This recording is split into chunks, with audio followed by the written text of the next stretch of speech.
Assalamualaikum warahmatullahi wabarakatuh.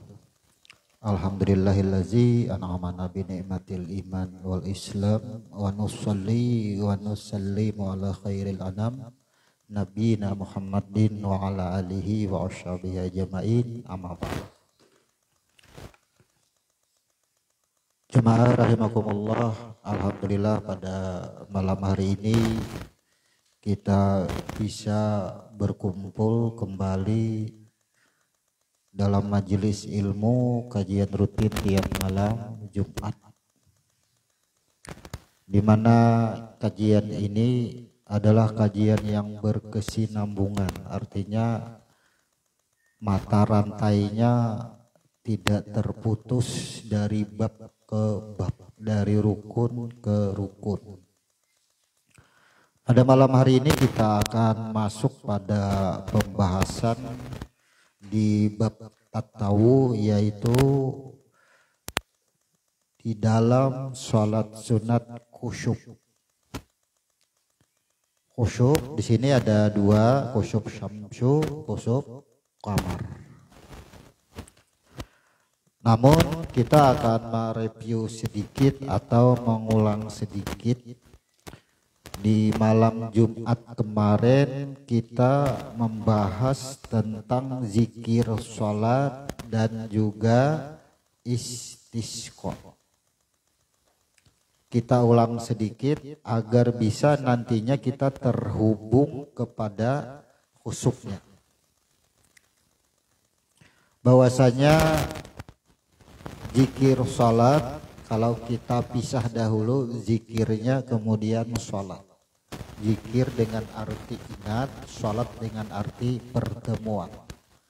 Maka sebuah amsal atau analogi ini seolah-olah atau seakan-akan kalau kita itu semisal batamuan kawan atau apapun, atau mailangi ke rumah kawan, maka setelah pertemuan itu kemudian berpisah. Berpisah di sini artinya bulik. Nah, maka ketika tidak dalam pertemuan lagi itu, bisakah kita masih mengingat bagaimana bentuk dan rupa, nama, sifat kawan yang kita temui tadi ini?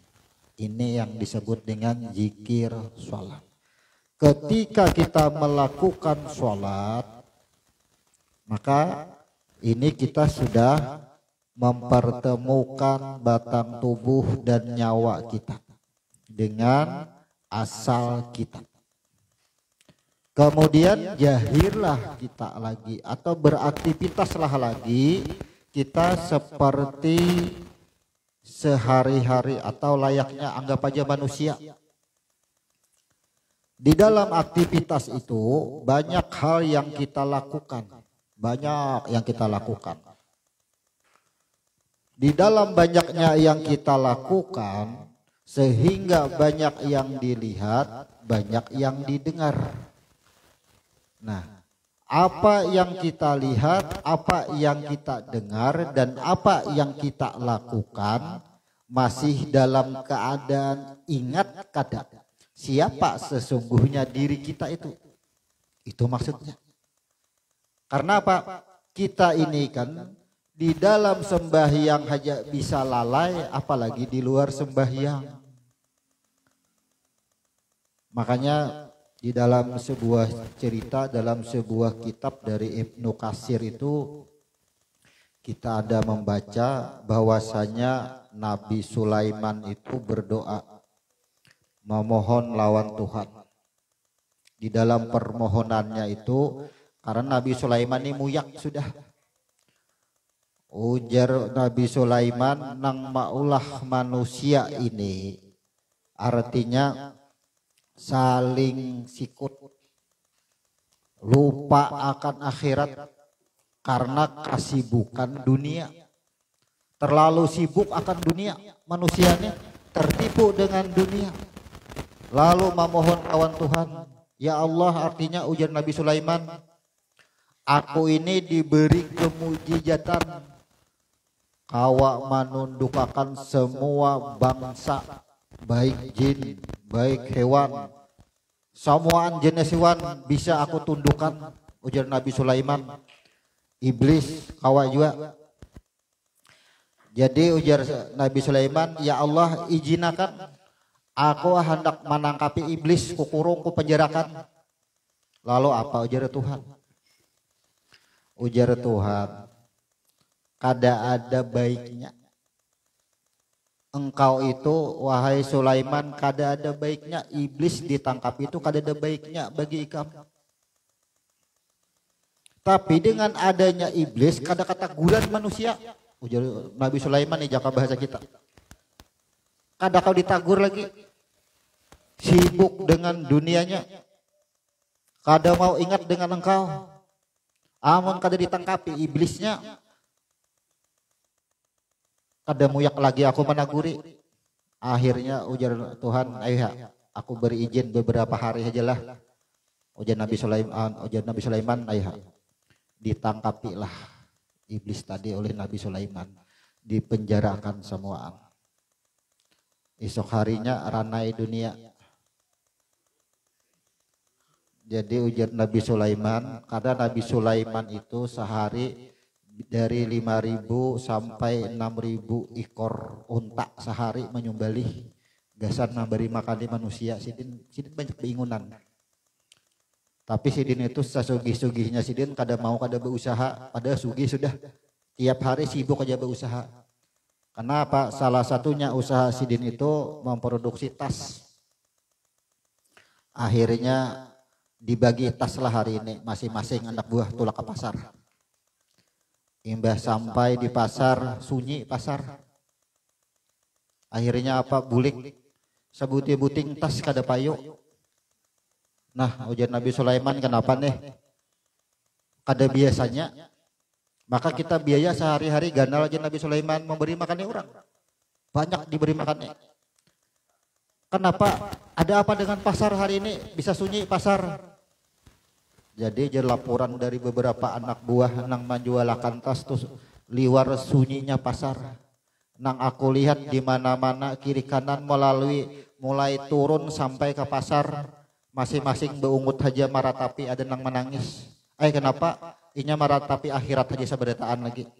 Kada ada lagi maratapi urusan dunia, kada hendak lagi sibuk berjualan, memikirkan harta, kada mau lagi orang. Nah ini ujar pas Tuhan bahasanya, kada ada baiknya jin itu ditangkap.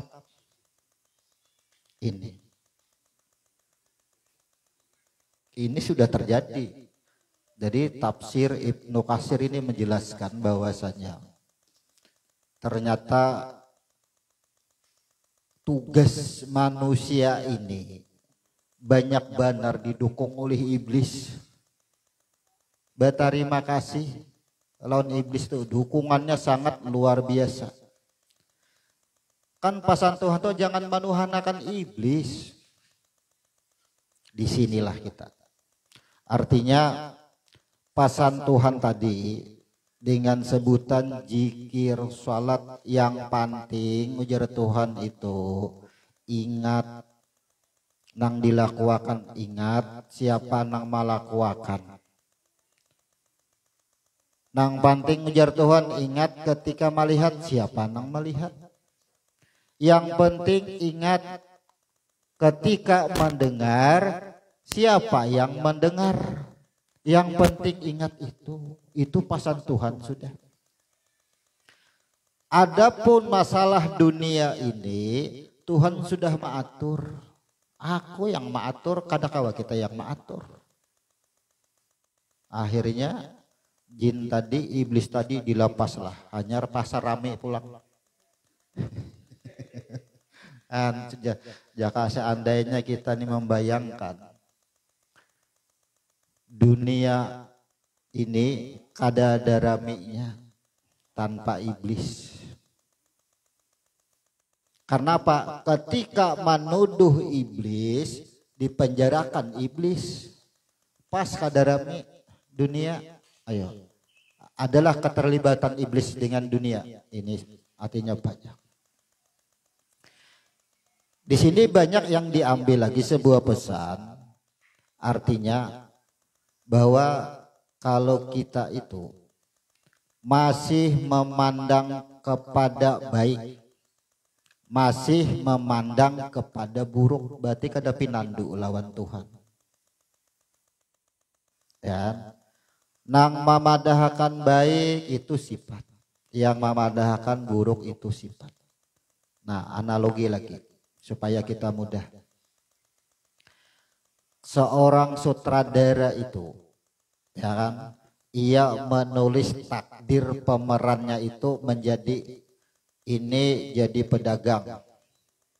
Kemudian menulis lagi yang ini memukuli pedagang.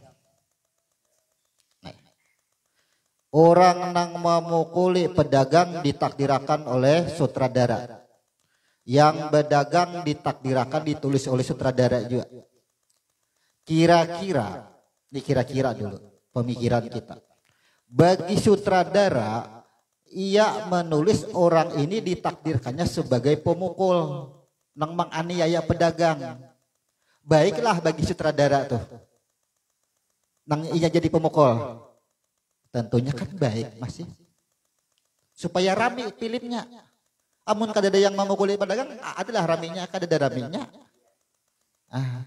Inilah Al-Quran menunjukkan boleh jadi nang dipandang, nang dinilai baik bagi manusia, dan ternyata kada baik, artinya dibenci oleh Allah. Boleh jadi kita membenci sesuatu, tapi sesungguhnya baik bagi Allah. Itu maksudnya.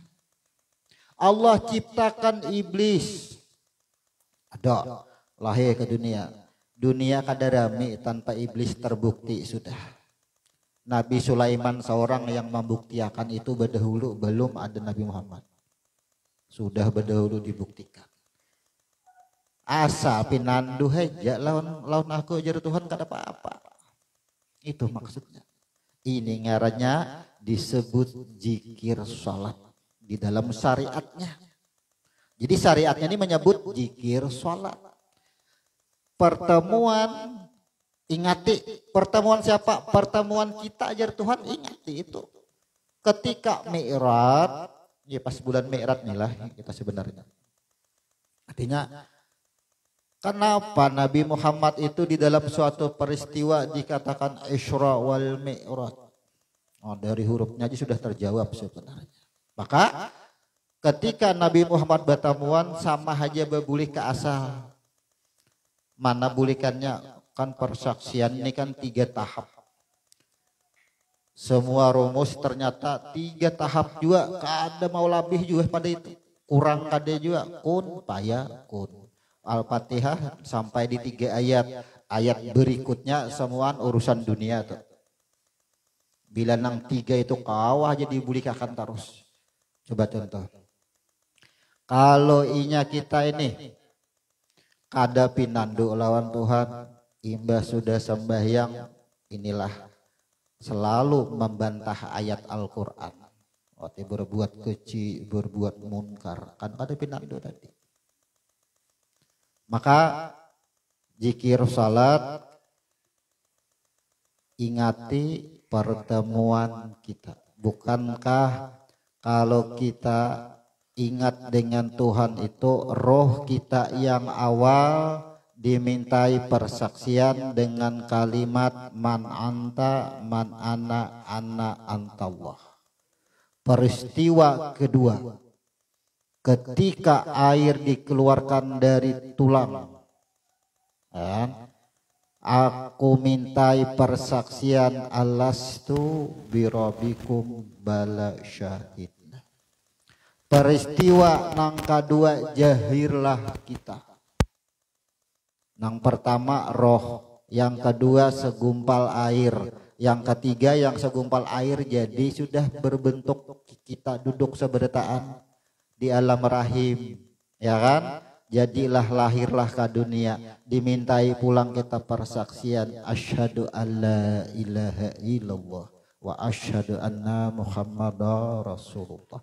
3 juga tahapannya, kun fayakun, tetap dimintai 3. Sekarang kalau inya roh aja yang awal anak antallah 3000 tahun prosesnya. Sekarang di alam rahim 9 bulan 9 hari, bisa jual lebih hitungan manusianya. Kemudian kita lahir ke dunia berapa tahun kira-kira? Tidak pernah ada yang berani mengatakan bahwa kita itu hidup di dunia seumur hitungan dunia. Aku aja 70 tahun kada akan ada. Bukti akan karena ketika sudah mati dibangkitkan. Ketika sudah mati kiamat dibangkitkan. Ketika ditanya berapa tahun dia hidup di dunia, tidak ada yang lebih menjawab daripada 1 hari setengah dan 1 hari. Itu aja hidup kita. Maka apa? Maka persaksian syahadat tain ini 1 hari setengah aja kita. Itu seberataan berdasarkan sumber hadis dan Al-Quran. Jadi zikir kita, ingat kita lawan Tuhan ini apabila kita di dalam melakukan syahadat tain tadi, maka semua yang kita saksikan nyatalah bagi kita adalah iblis. Iblis tuh ngaran aja juga. Amun pinandu haja lawan tukang ulah iblis, hilang juga kita adalah lagi iblis, kada ada lagi semuaan aturannya. Kadakawa kita memadahkan iblis itu buruk, kada bisa. Yang paling kita pegang bahasa baik, bahasa buruk adalah kepada penjahiran sifat kita, syariat kita. Bagi Tuhan suci. Itu sama dengan sutradara tadi.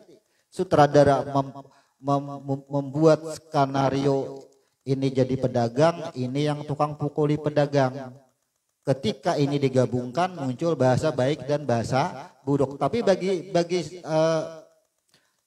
skenario yang tukang olah tadi, di mana bahasa baik dan buruknya? Kada ada. Tidak ada bahasa baik dan tidak ada bahasa buruk. Itu analoginya sudah jelas itu. Penjahiran. Nah ini disebut dengan zikir salat. Maka apabila di dalam kehidupan kita, ini amaliah kita keseharian yang nyata. Kalau hanya di dalam bahasa sambahyang saja kita bawa, berarti kita imbas sudah tuntung sambahyang, lapas kita.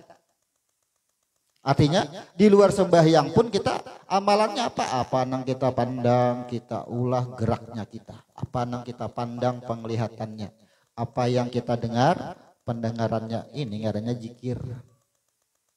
Pinandu kembali ke asal. Maka orang-orang yang memelihara zikirnya, ingatannya akan dirinya, tentunya bisa disebut dengan istisqa. Kita mengulang sedikit. Artinya ketetapan. Ia menebus akan kesalahannya akan dirinya. Ada tetap. Ia berketetapan, istisqa, istiqamah dan kembali dalam kekuasaannya sama dengan persahadatan yang awal. Anna antallah bala syahidna, sama. Aku adalah engkau. Tapi bahasa berikutnya kan lain. Bahasa saja yang membedakan. Barulah disebut dengan istisqa.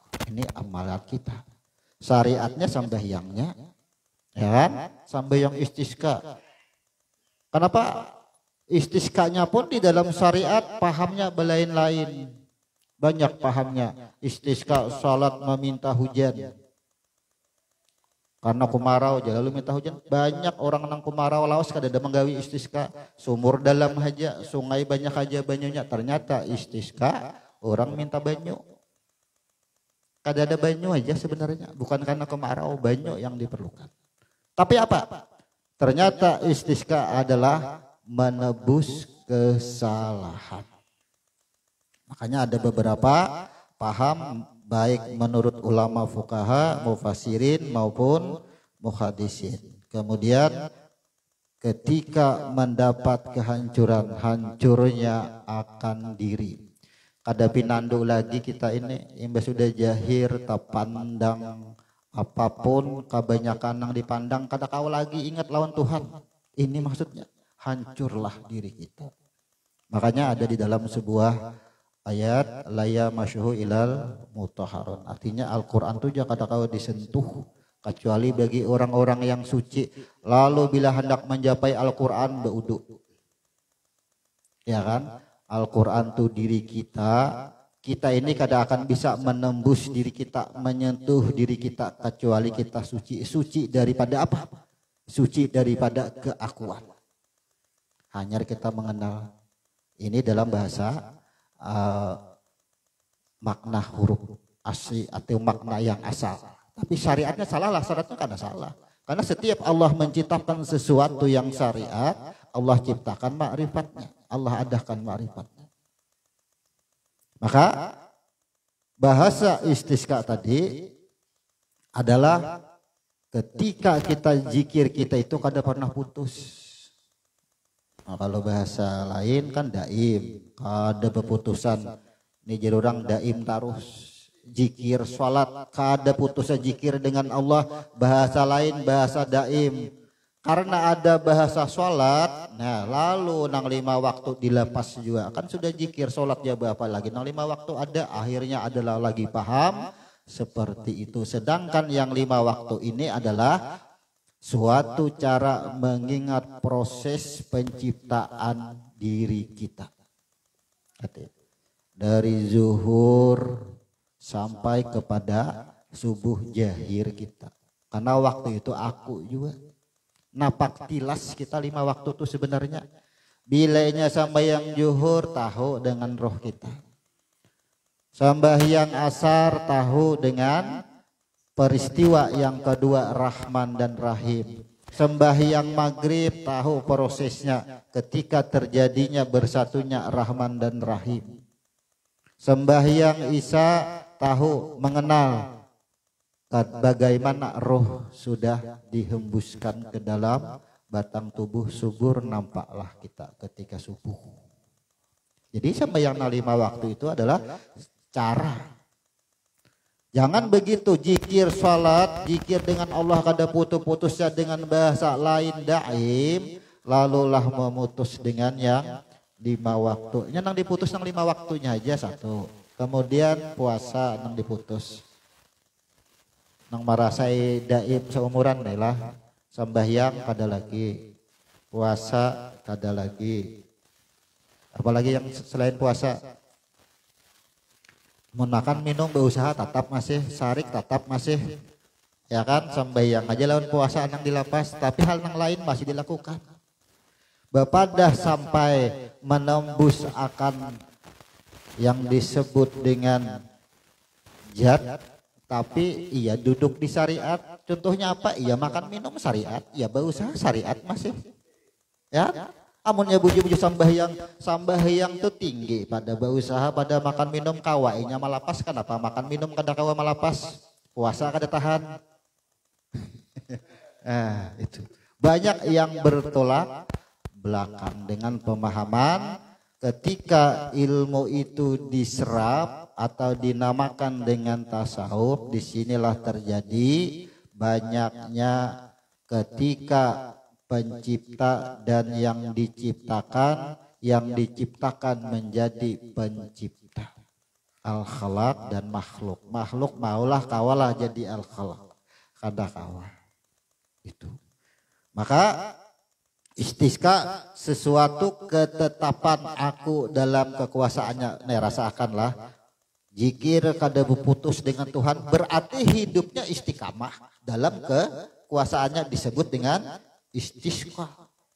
Kada mau hancur diri, kada mau hancur, disebut dengan istisqa. Amalan dalam. Tapi apa?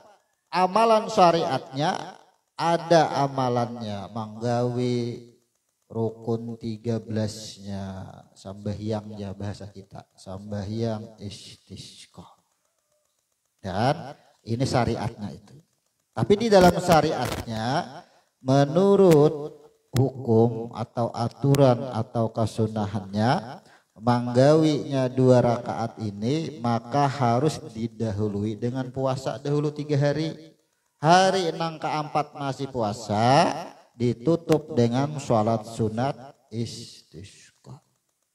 Kan puasanya tetap 3 hari, rumusnya 3 juga pulang mengembalikan hak Tuhan. Ini nama gawe istisqa rame berjamaah di lapangan. Tuntung istisqa nasi kotak berbagi. Mana puasanya? Nah, di situ. Maka orang yang tidak putus zikir dengan Allah, inilah istisqa. Ketetapan dalam kekuasaannya. Orang-orang yang tetap pendiriannya disebut dengan istiqamah. Nah, disebut dengan khusyuk. Lanjut kepada khusyuk. Khusyuk itu artinya pertemuan. Coba, amun kita ini ingat harus tetap, artinya kada menyimpang. Apa yang kita lihat, banyaknya yang kita lihat, kita dengar, kada menyimpang lagi. Betamu atau kada? Betamu ngarannya, betam tubuh kita betamu, roh kita betamu. Dengan siapa? Dengan jatnya, artinya betamu itu bukan jadi satu. Nang betamu bersatu dengan jat, kada kawa diartikan bersatu dengan jat. Satrum dengan cahaya bersatu dengan riam kanan kada bisa. Cuma betamu kada putus. Nah, disebut khusyuk. Nanti kita bahas. Tapi di sini secara syariat ada yang disebut dengan khusyuk samsu. Samsu ini artinya matahari. Kemudian ada yang disebut dengan khusyuk kamar. Nah, di sini lalu secara syariatnya apabila gerhana matahari disuruh sembahyang, gerhana bulan disuruh sembahyang. Syariat. Yang kita pahami kan dalamnya nih, khusyuk. Apa yang dimaksud dengan khusyuk? Pertemuan apa?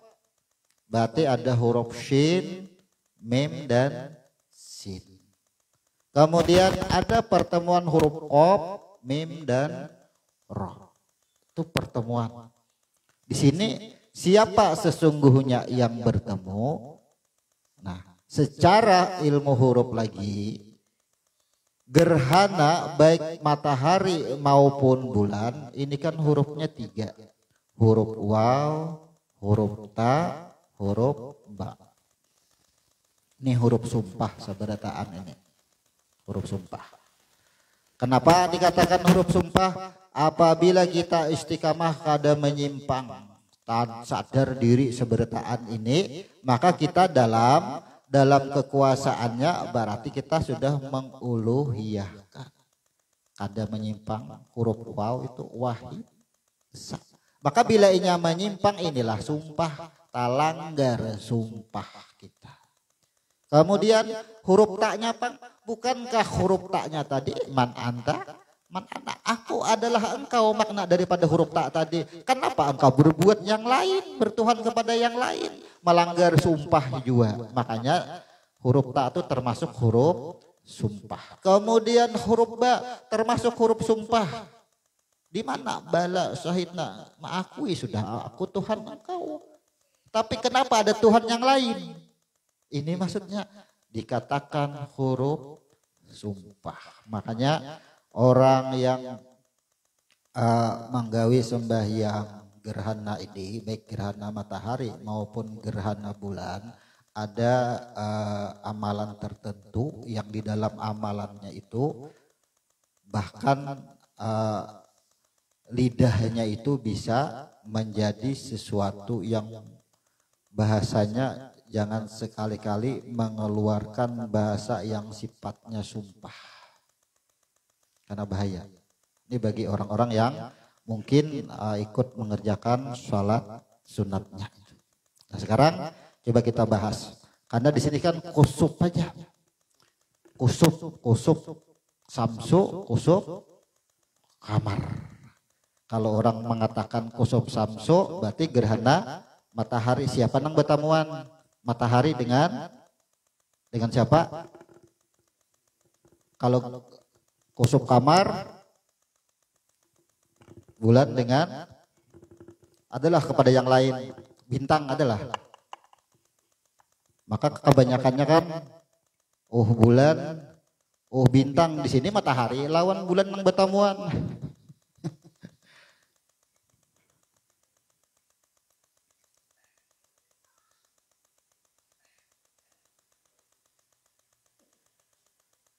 Ada. Kita hendak memperjelas kusuf diartikan pertemuan, coba kita bahas dengan ilmu hurufnya. Yang pertama huruf qaf. Kemudian huruf shin, kemudian huruf fa. Yalah, kusuf. Kusuf dulu. Kemudian kusuf syam,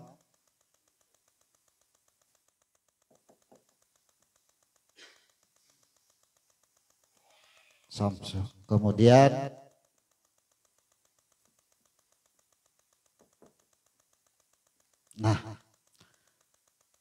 kusuf diartikan pertemuan. Arti dulu lah. Di mana pertemuannya? Yang pertama huruf kaf sudah jelas, masih ingat lah arti maknanya semua. Menguasai. Kita tulis saja. Kekuasaannya atau menguasai. Kekuasaan.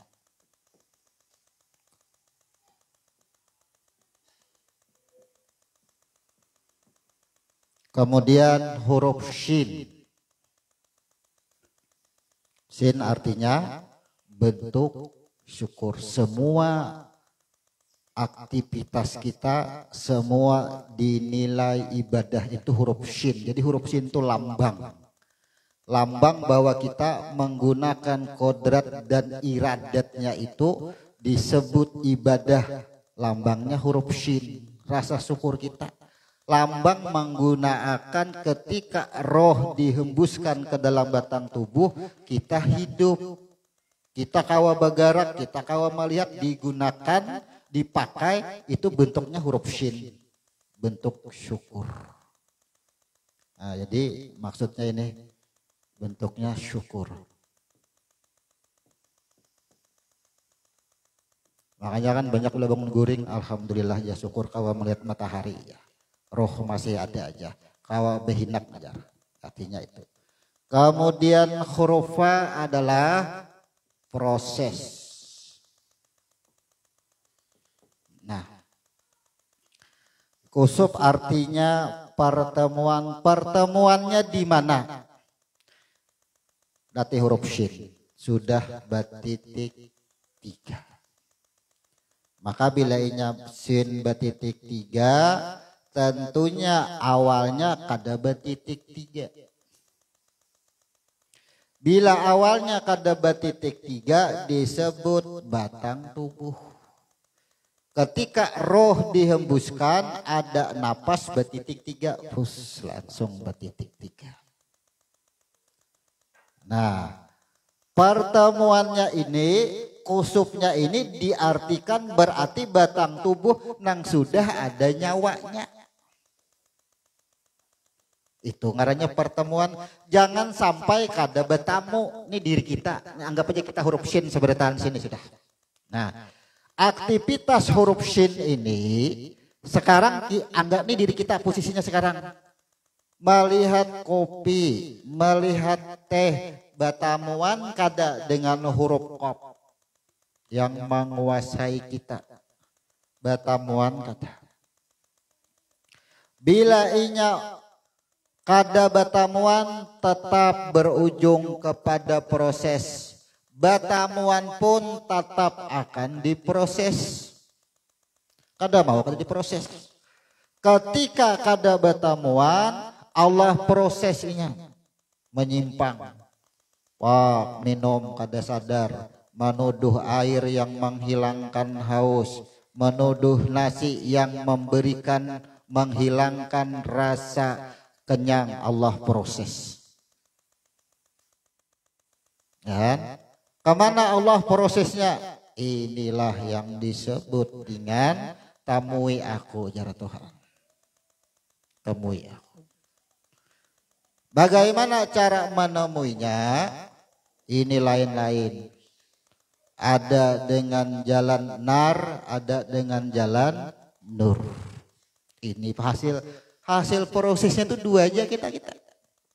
Batamu atau kada batamu, kusuk atau kada kusuk, tatap ya Tuhan ku proses. Buktinya apa? Analogi tadi seorang sutradara, maulah ini jadi pedagang, maulah ini jadi pemukul pedagang, buliknya setornya tetap kak sutradara tadi kedua-duanya mengambil gaji, mengambil upah sama aja. Kada belai itu. Kemudian pertemuannya tadi, ini disebut pertemuan. Ada yang disebut samsu. Orang menyebut matahari. Artinya kan? Jadi bilainya samsu artinya matahari. Itu kan arti. Kemudian makna. Yang pertama pertemuan ini diri yang hidup. Nah berarti ini hamba. Kita tulis hamba aja disebut dengan abduhu, hamba. Bila abduhu ini nyawa dan batang tubuh. Makanya kan asra bi abdihi. Berarti batang tubuh dan nyawa. Orang hidup. Kemudian bertemu dengan jiwa. Mim ini bila inya ada pada batang tubuh disebut jiwa, cabut batang tubuhnya disebut napas, cabut napasnya disebut roh. Kita artikan ke awal kita hidup bertemu dengan jiwa. Sin ini apa? Sin ini adalah diri. Nah, diri atau batang tubuh. Ini kita membicarakan kita lah. Nah, ini batang tubuh, ini hamba. Nih. Matahari adalah hamba jiwa dan batang tubuh. Sebut matahari. Ya, sama. Jadi hamba, jiwa, batang tubuh. Asalnya digabung jadi matahari. Makanya kan sumber kehidupan itu kawalah malapas dari sumber api. Kada bisa. Disebut matahari itu kan simbol. Sekarang apa yang bertemu, pertemuan antara ini diri kita seutuhnya, anggap aja disebut dengan hamba. Ya. Sekarang yang disebut dengan hamba ini bertemuanlah kita dengan jiwa kita. Ini kita beraktivitas. Sekarang ketika kita beraktivitas tadi nang mahuluakan nih jar, yang mengarahkan nih siapa sesungguhnya? Kawalah kita meleburkan, menghilangkan bahwa semua yang aku lakukan tadi bukan batang tubuhku, tapi masuk kepada jiwa.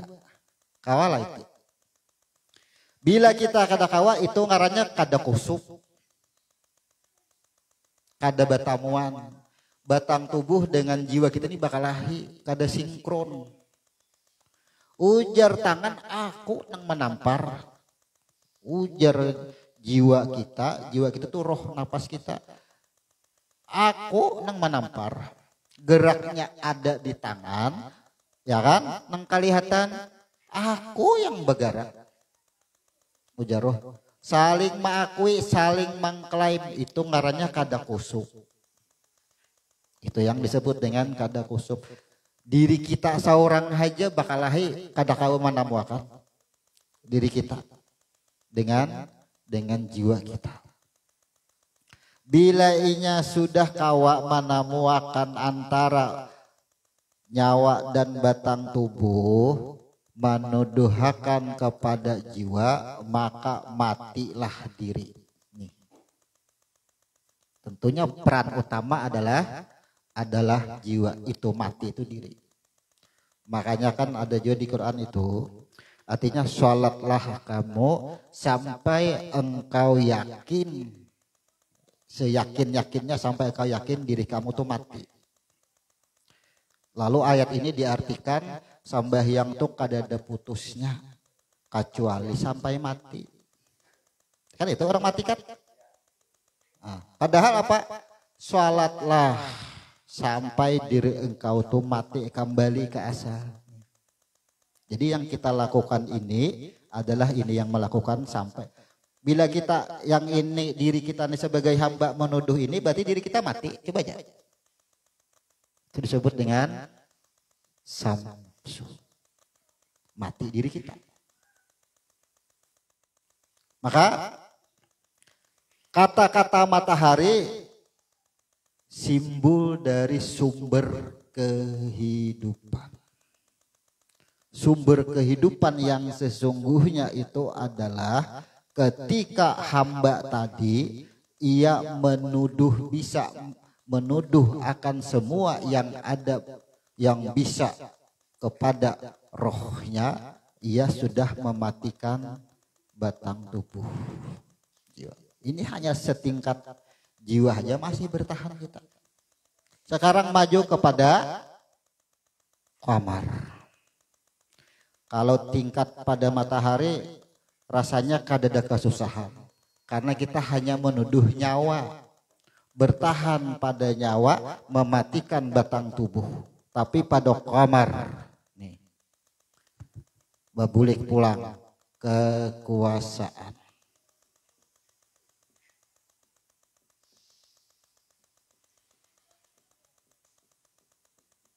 Kekuasaan jiwa. Rahmat apa artinya? Ampunan. Nah, mana tingkatannya antara matahari dengan bulan? Tingginya di mana kira-kira? Kita awas sudah membaca dari huruf. Mana tingginya matahari dengan bulan? Ya. Kalau tingkat pada matahari berarti kita cukup mematikan diri. Meniadakan batang tubuh. Bicara tujib masuk. Tujibul badan siro qalab. Tujibul qalab siro roh. Sampai pada situ. Jadi kalau bicara tujib ini hanya pada tingkatan ketiga aja. Ya, tingkatan ketiga menuju ketiga belum ketiganya karena hanya sampai di sirul qalab. Jiwa adalah pada kalbu, pada hati. Tapi kalau begitu bicara qamar, nih. Kalau sudah bicara dalam kekuasaannya mana jiwa? Ternyata jiwanya pun dalam kekuasaannya lenyaplah jiwa. Berarti derajatnya bicara tujib ini sudah urutan la ilaha illa anna. Tujibul ruh siro anna. Makanya kita bulatnya adalah pada anna. Jadi amun kita hendak bertetangguhan mana haratnya bulan lawan matahari. Dan ngalih mencari tanyarak matahari aja, matahari panas benar kada tahan kita, berarti harat matahari ya, karena bicara suasana, bisa bicara penjahiran adalah yang tahan dengan matahari. Pandangi matahari jangan bagi dip lawan adalah yang mampu jauh mata yalah ya, kalau ada yang mampunya memandang matahari akhirnya menuduh matahari harat pada bulan.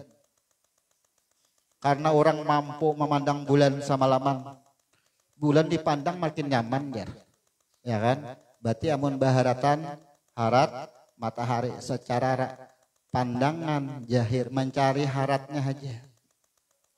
Tapi mencari tingkatnya, ternyata matahari adalah hanya pada hati, menuju kepada roh, belum berada pada roh lagi sebenarnya. Tapi ketika bicara bulan, lenyaplah. Inilah disebut kusuf samsu susuf kamar. Makanya ketika terjadi gerhana, Allah mengadakan gerhana itu supaya apa?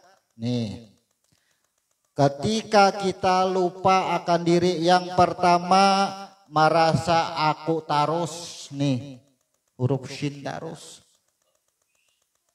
Nang bahagia aku, nang sadih aku. Ketika bahagia menjajak lawan orang, ketika sedih mengeluh. Nih huruf shin talanggar. Sembahyang, ya Tuhan temui aku, sembahyang gerhana. Saat kita lupa diri. Ayo, nang mana kada tahu diri lagi, ya Tuhan, ayo sembahyang. Disebut dengan gerhana matahari. Keadaan kita lupa diri. Artinya ini hanya pada tingkat menuduh kada kawa main hati. Ya kan? Ini hanya menuduh kepada, artinya batang tubuh dengan hati, dua hal saja. Makanya niat itu andakannya di mana? Ya. Bila inya niat adanya di lisan, berarti ada pada huruf shin. Siapa nang mengakui ampun niat? Kawakah ketika niat adanya pada lisan itu disebut niat? Nih, yang pengikut Abah Guru sekumpul, jelas rekamannya sudah ada. Beliau sendiri yang memfatwakan. Apa kata guru sekumpul? Bahwasanya ketika orang itu hendak berbuat, aku sanghaja minum, aku sanghaja ini. Nang aku sanghaja itu pandiran hati, ujar residen. Nang salahnya itu pandiran hati dipadahakan niat. Maka tidak disebut niat yang ada pada huruf shin, yang ada pada lisan, kada bisa disebut dengan niat. Inilah yang disebut pada jiwa. Jiwa ini kalau pada batang tubuh disebut dengan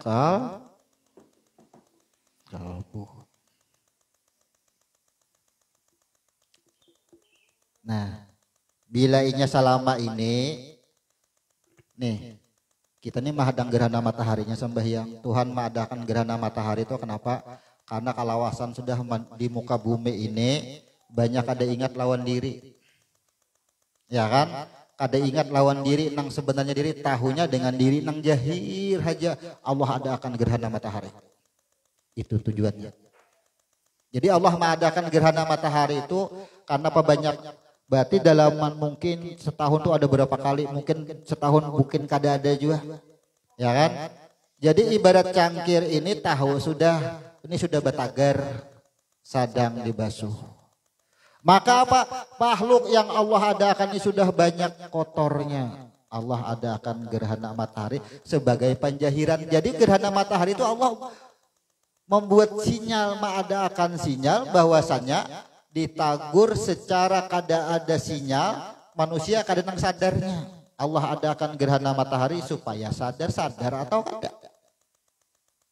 Sudah banyak kemaksiatan di muka bumi, kada tahu lawan diri. Akhirnya apa? Terjadilah gerhana matahari. Ketika terjadi gerhana matahari, alhamdulillah hatinya barang nang ingat sudah. Ya kan? Karena bila orang berada pada tingkat roh, setidaknya ya sudah tergolong selamat sudah. Maka Allah adakan lagi yang disebut dengan gerhana bulan. Ini totalitas. Bila sudah gerhana bulan ini, maka tidak ada lagi bicara kepada hati.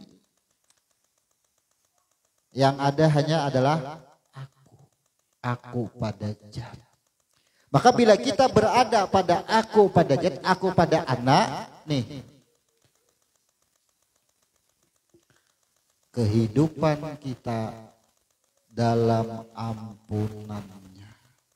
Rahmat Tuhan, rahmatku sesungguhnya ada beserta.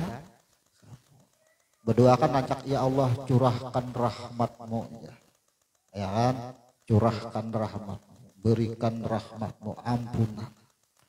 Jadi disebut rahmat itu cara Tuhan memberikan ampunan. Lain-lain kita kada sama cara Tuhan mengampuni. Bisa juga rahmat ini turun dengan cara Allah ambil, Allah cabut rasanya di lidah. Makan apa aja kada mau manis, kada ada rasanya. Ya kan, sakitlah kepala, sakitanlah awak.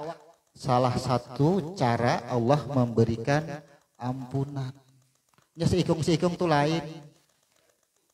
Kada mau sama Allah. Intinya semua adalah rahmatnya. Amun inya batamuan, amun inya khusuk.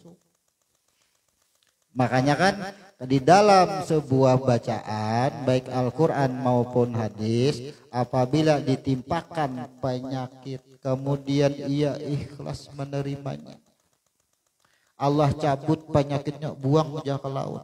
Tapi bila ia kada ikhlas, Allah bulikakan pulang. Itu sudah membuktikan bahwa cara Allah memberikan ampunan itu adalah kada sama pinandui nang kada samanya tuh. Kita ini rancak kada sama, makanan aja sama aja, gawian sama aja, penyakitnya lain. Ya kan, kada pinandu, masih tertipu dengan nama dan rasa tadi.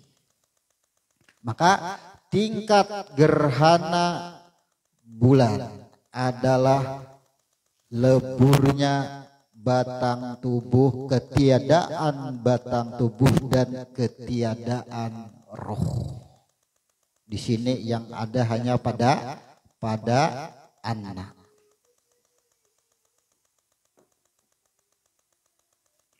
Awalah duduk di sini kira-kira. Tapi jangan pesan satu aja, jangan jadi Tuhan. Kita tetap beraktivitas seperti biasa. Mainkan gerhana matahari dahulu.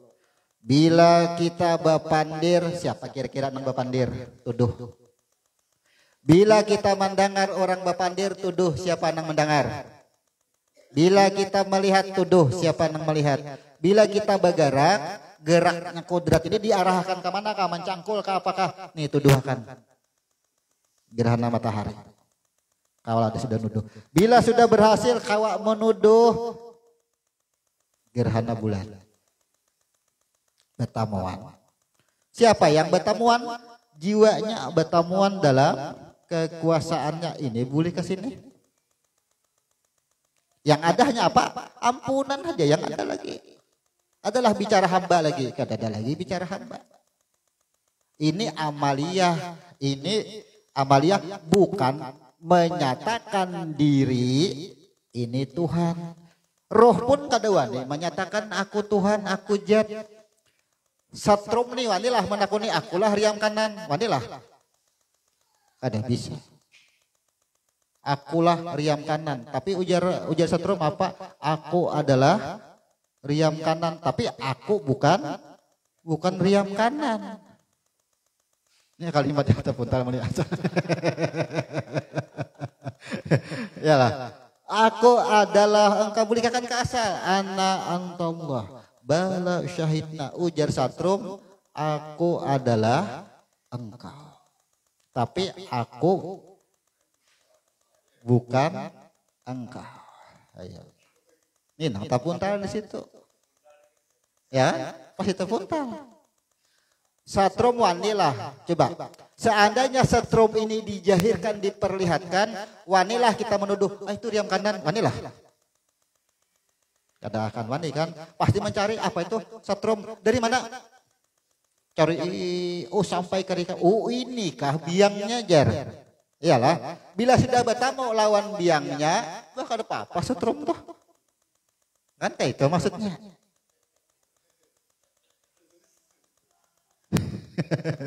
Sama orang diisi bos, ada sekretaris pasemuan Hormat bener lawan sekretaris, memohon bener dengan sekretaris. Imba patuh lawan bosnya sekretaris, kan hormat lawan sidin. Ayo, analogi lah. Ini nang orang kantoran. Orang kantoran nih kan biasanya bisi sekretaris nih. Jadi kecamat bisi sekretaris, turun ke kampung, hormat orang kampung seberataan lawan sekretaris, padahal lain camat tuh. Ya kan? Tapi salah satu di kampung situ ada nang patuh bener bakawan lawan camat. Batatai berduduk lawan camat, kira-kira sekretaris kayak apa lawan orang nang patuh lawan camat tadi. Itu. Jadi apa? Artinya kita ini tunduk dengan jiwa. Ya kan? Sementara kita ini kalah. Ada kawa aja batang tubuh nih, amun kada ada jiwa, bila kada ada jiwa, dah akan ada nafas, kan adanya roh juga semua, aja roh sudah. Sekalinya imba sudah tahu. Nih. Nah sekarang kalau sudah kita bertemu gerhana matahari dan gerhana bulan, kawakah meninggalkan gerhana mataharinya? Kamana tuduhannya langsung itu, kamana langsung nuduh. Kalau tadi menuduh kepada roh, sekarang apa? Kan tadi sebelumnya kan kita sudah mengulang sedikit, ada zikir sholat, ada istisqa, huruf kaf. Ayo. Maka pandangan kepada roh al-insanu siri. Ya kan? Kata-kata al-insanu siri berarti insat rahasia. Rahasia itu siapa? Aku. Jadi kalau kita ubah bahasanya, batang tubuh itu adalah roh. Roh itu adalah aku. Habis kisah. Ini kan titiannya. Tapi dalam amaliyahnya karena kita ini jahir, amaliyahnya nang bingung tuh pengamalannya aja kita nih seberataan. Rata-rata amaliyahnya yang alih mendudukakan rasa itu bisa taduduki kursinya. Bila sudah taduduki kursinya lalu jadi dia. Itu aja. Rasakan di situ dulu. Tuduhkan kepada roh. Bila sudah kawak menuduh kepada roh, lenyaplah batang tubuh. Setelah masuk yang disebut dengan gerhana bulan, yang disebut dengan qamar, mana roh tadi? Dah, nyaman aja tuh sudah berarti. Ini amalan keseharian.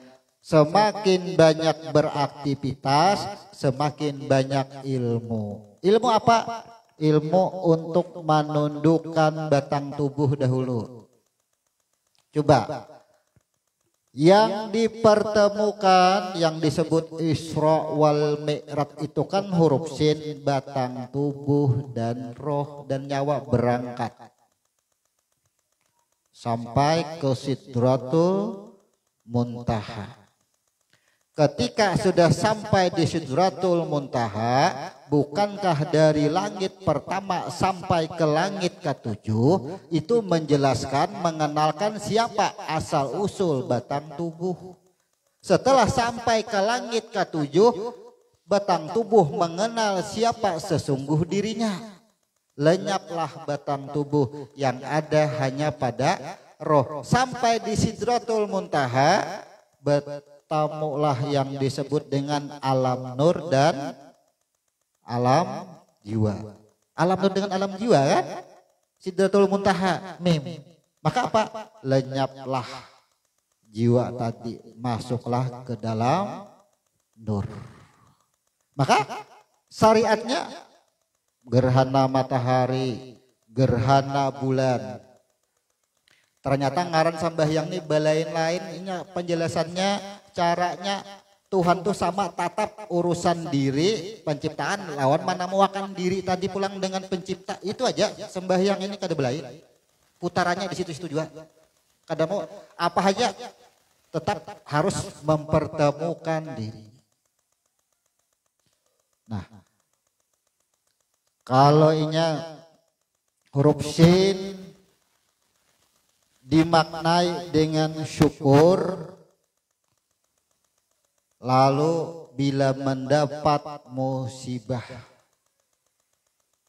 dan sujud syukur itu kan diperintahkan ketika mendapatkan kenikmatan.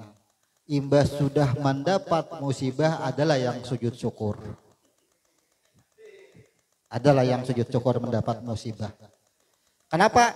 Karena yang diartikan kenikmatan itu adalah kenikmatan dunia. Kenikmatan yang sesungguhnya itu ketika kita bisa mengalahkan batang tubuh kembali ke jiwa. Coba Pak, orang tabrakan, ya, hancur, kendaraannya hancur, bannya aja kada kelihatan lagi, saking hancurnya, imbas sudah bangun masih sujud syukur sih Din. Musibah kali tabrakan tuh. Rasa syukur sebagai apa? Masih hidup. Itu maksudnya. Kalau kenikmatan diartikan tadi dengan kenikmatan dunia, ini nang rancak ada bersyukur. Dapat musibah garing pada mau bersyukur. Ya, banyak mana. Dari cerita di dalam Ibnu Katsir yang kita baca pun ternyata ada yang diberikan sakit ini bersyukur. Kenapanya bersyukur? Aku jah dengan beribadah kadakawa menghapus dosaku, mengurangi dosaku. Tuhan memberi akan aku sakit. Ini cara Tuhan menghapus dosaku. Ini ngarannya bertamu dengan dirinya, itulah kenikmatan yang sesungguhnya, sujud syukur. Jadi kenikmatan yang diartikan dengan huruf shin ini adalah ketika kita bertemu, ketika kita kusuk. Seluruh para ulama pun nikmat yang sesungguhnya itu ketika bertemu dengan Allah. Ada yang mengatakan mati ya. Nikmat yang sebenarnya itu nanti kita bertemu dengan Tuhan. Amun bahasa nikmat sesungguhnya bertemu dengan Tuhan diartikan mati dahulu kaina, berarti sepanjang hidup kita kada kau bersyukur. Ya. Bahkan bahasa matikan dirimu. Bagaimana cara mematikan dirimu? Tuduhlah dahulu. Dengan sugesti, dengan pemikiran. Gunakan akal fikir. Gunakan akal. Matikan batang tubuh. Menuduh kepada jiwa. Muncul syukur. Mau tuh bersyukur. Itu. Jadi inti daripada khusuf adalah pada huruf syin. Bentuknya ketika kita mensyukuri kenikmatan yang bertemunya itu, artinya bertemunya antara batang tubuh dengan roh dengan dia. Disebut dengan huruf syin, khusuf. Prosesnya dua hal aja, apapun nanti kena prosesnya nur dan nar. Artinya tidak keluar dari proses itu. Namun proses antara nur dan nar ini di alam dunia kita ini beda-beda. Diberikan Tuhan rezeki yang berlimpah, diberikan Tuhan kesehatan yang luar biasa, diberikan Tuhan kenikmatan secara syariat yang bisa dirasa, dilihat. Itu balasan dunia syariatnya. Ini ada bahasa dalam, ada bahasa syariat, ada bahasa makrifat. Dengan bahasa syariat Tuhan menampakkan dengan syariatnya, Allah tampakkan dengan syariatnya, itulah surga. Ketika Allah berikan kenikmatan dunia, itulah surga. Itu bahasanya. Ketika Allah berikan rasa sakit, kita menganggap ini neraka, padahal sama aja, cuma cara Tuhan yang berbeda. Ini kita menemukan nikmat kita. Nah, ini disebut dengan gerhana matahari dan gerhana bulan. Selama ini kan kita hanya memahami bahwasanya kusuf kamar dan samsu ini adalah hanya pada bidang sholatnya. Kita memahami hanya pada bidang pertemuan bulan dan matahari, pertemuan matahari dan bulan. Ternyata secara makna huruf atau ilmu huruf bahwasanya ini adalah cara Tuhan memberikan kesadaran. Makanya di sini di dalam Al-Qur'an sudah dijelaskan dari ayat 1 sampai ayat 15. Asy-Syam ayat 1 sampai 15. Ada kada. Nih baca terjemahnya aja. Di sini jiwa serta penyempurnaannya pada ayat 7. Menuju jiwa yang disempurnakan. Halaman 216. Demi matahari dan cahayanya di pagi hari. Ini kan terjemah arti. Kemudian dan bulan apabila mengiringinya. Di sini ayat 1 dan ayat 2 menerangkan apa yang kita uraikan tadi di sini. Demi batang tubuh yang mengetahui siapa sesungguhnya dirinya, maka cahayanya di pagi hari. Artinya tubuh kita ini, batang tubuh tahu asal usul dirinya, yaitu kepada roh. Lalu ayat 2 dan bulan apabila mengiringinya. Maksud mengiringinya apa? Ketika kita meleburkan batang tubuh menjadi jiwa, maksudlah kabulan disebut dalam, maka tiadalah jiwa tadi, yang ada hanya anak. Dan bulan apabila mengiringinya. Jadi ini terjemah dengan makna huruf itu kadang akan berbenturan kalau kita memahaminya. Maka pada ayat 3 dan siang apabila menampakkannya. Maksudnya apa? Ditampakkan Allah lah. Yang kada tahu diri ditampakkan. Yang tahu dengan diri Allah tampakkan. Disebut dengan siang. Jadi siang itu bahasa penampakan. Makanya kan fajar ya. Bahasa penampakan. Kemudian ayat 4-nya dan malam apabila menutupinya. Maka malam ini bahasa dinding atau bahasa hijab. Kada pinandu dengan diri.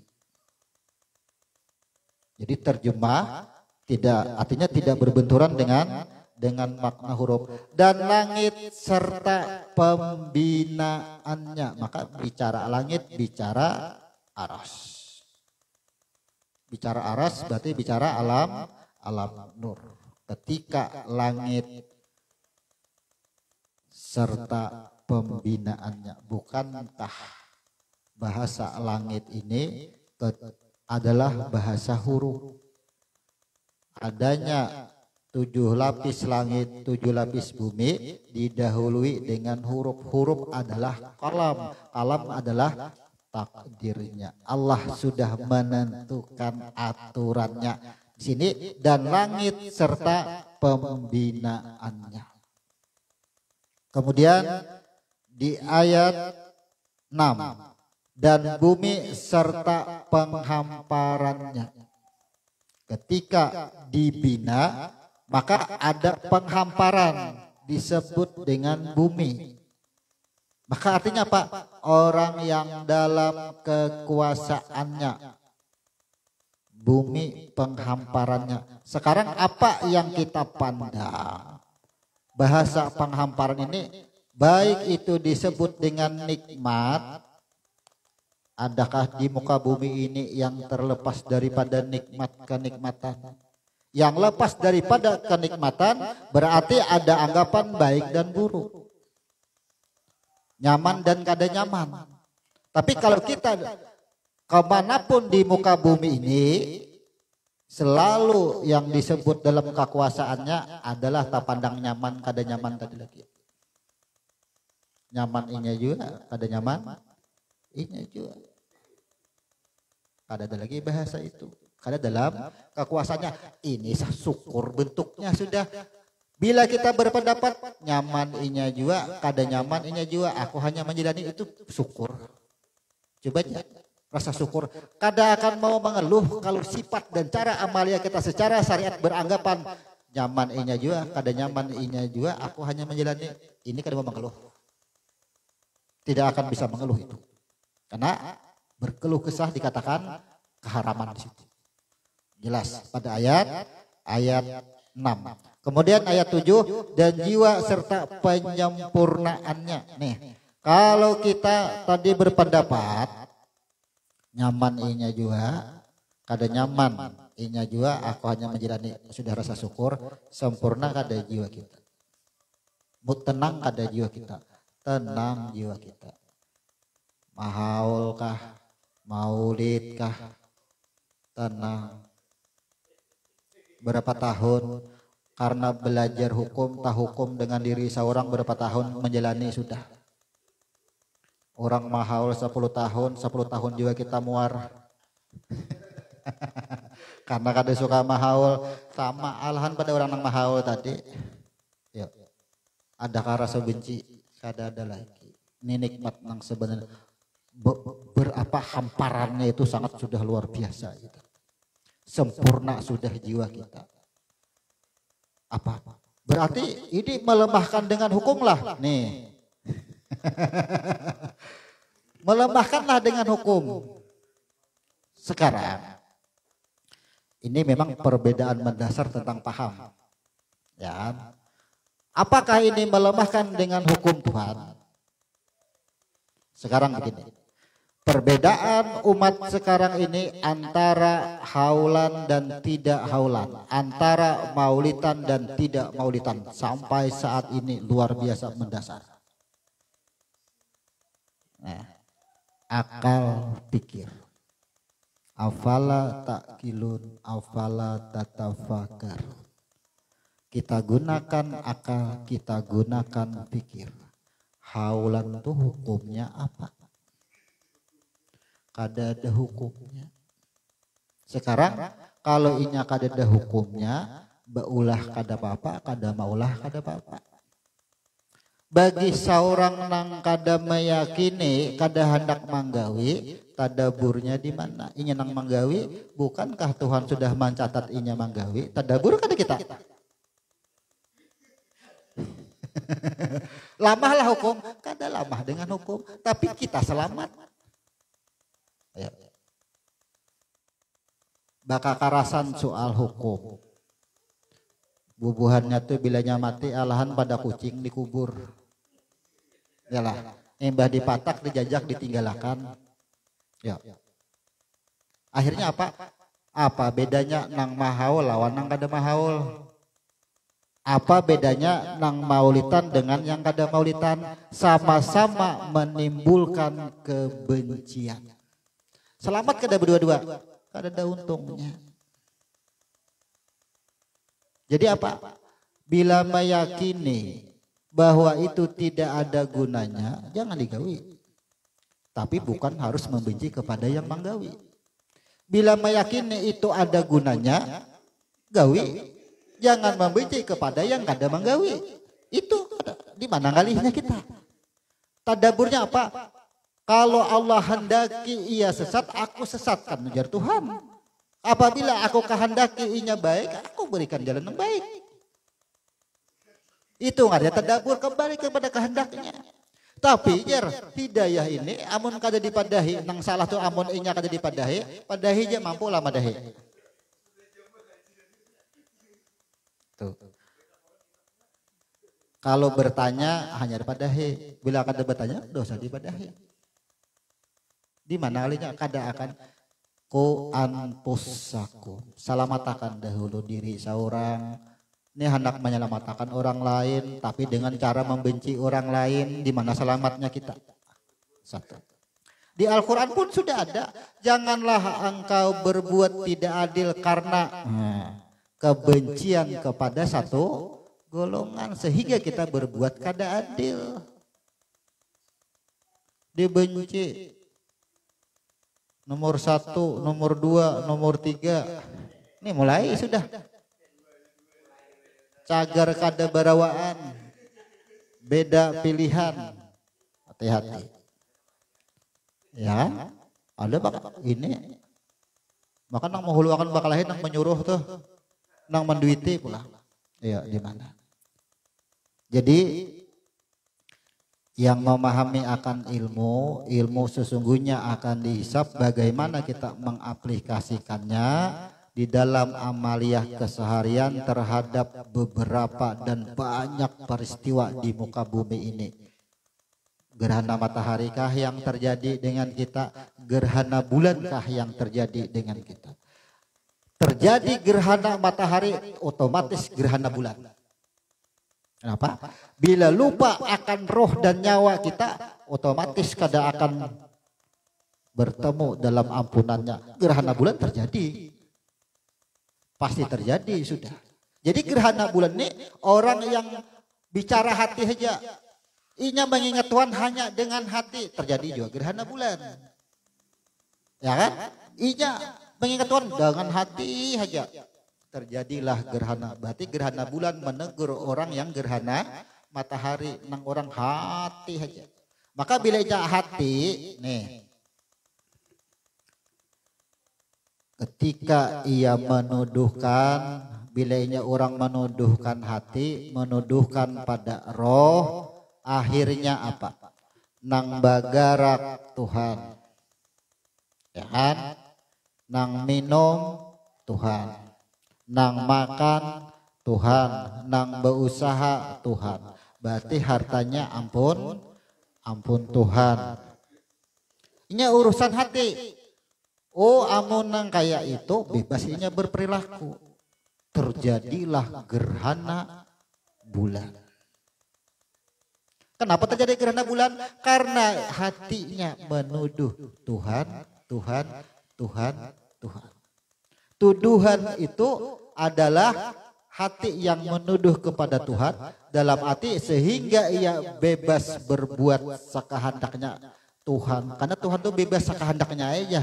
Tuhan lalu bebas sakahandaknya. Sedangkan Tuhan jat, ya kan, yang disebut jat, itu menghembuskan rohnya disertai 114 surah ada undang-undang.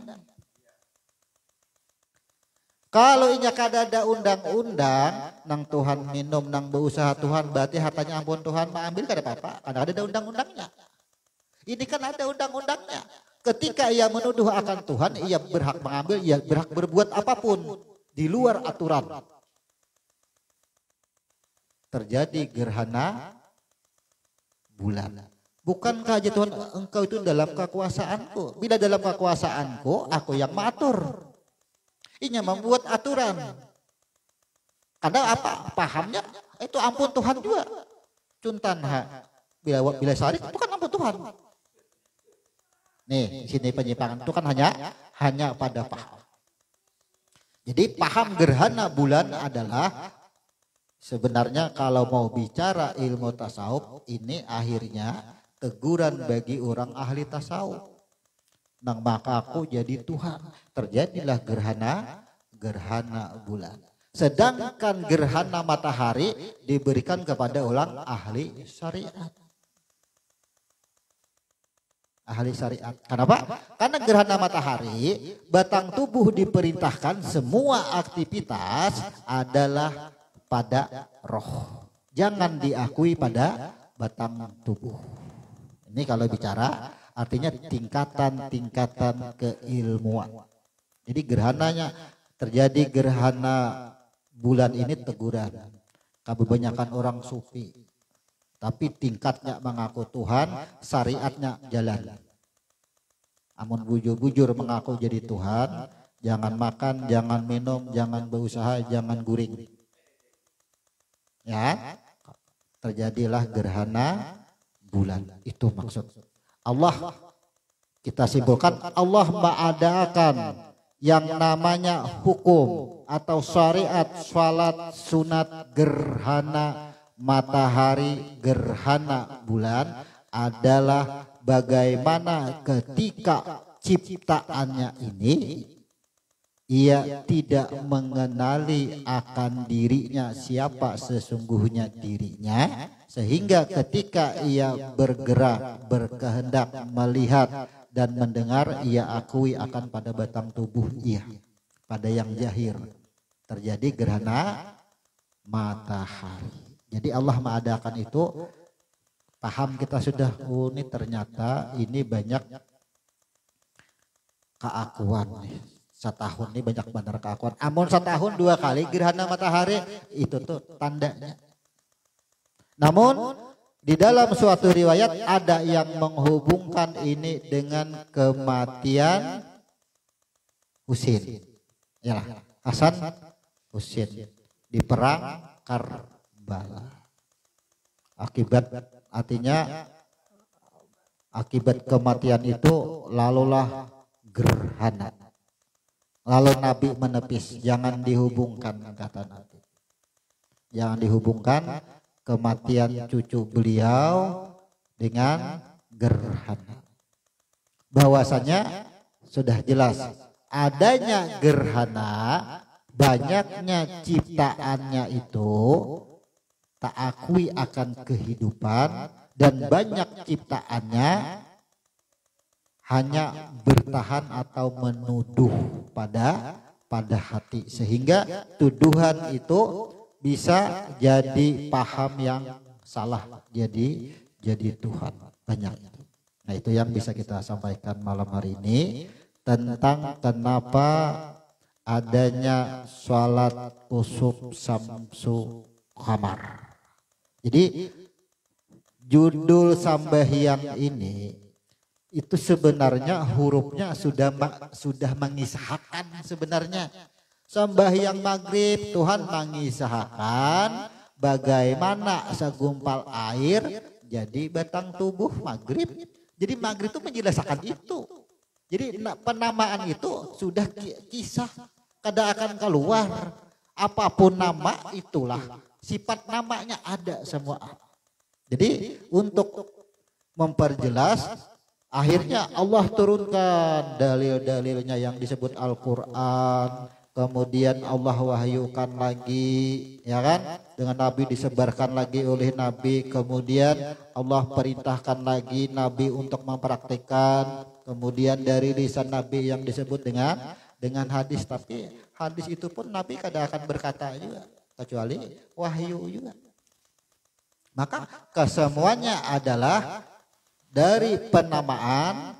Kita bahas dengan makna huruf, jangan keluar daripada dalil dan dalil, baik Al-Quran maupun hadis. Alhamdulillah kita tidak menemukan kejanggalan atau benturan dari penamaan nama-nama sholat, baik sholat wajib maupun sholat sunat. Mungkin ini uraian kita tentang sholat sunat kusuf samsu qamar. Insya Allah untuk beberapa minggu ke depan ini kita hitung masih ada 5 bab. Insya Allah masih bisa kita selesaikan nanti pada akhir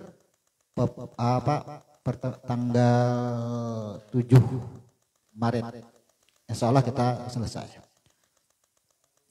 Untuk pertanyaan untuk lebih luas kita tutup dahulu, baru ada pertanyaan kita tutup karena kita live dan ini publik sudah banyak merespon, jadi kita tutup kajian ini. Maka setelah penutupan kajian kita seperti biasa adanya tanya jawab. Kita tutup. Subhanakallahumma wa bihamdika asyhadu an la ilaha illa anta astaghfiruka wa atubu ilaik.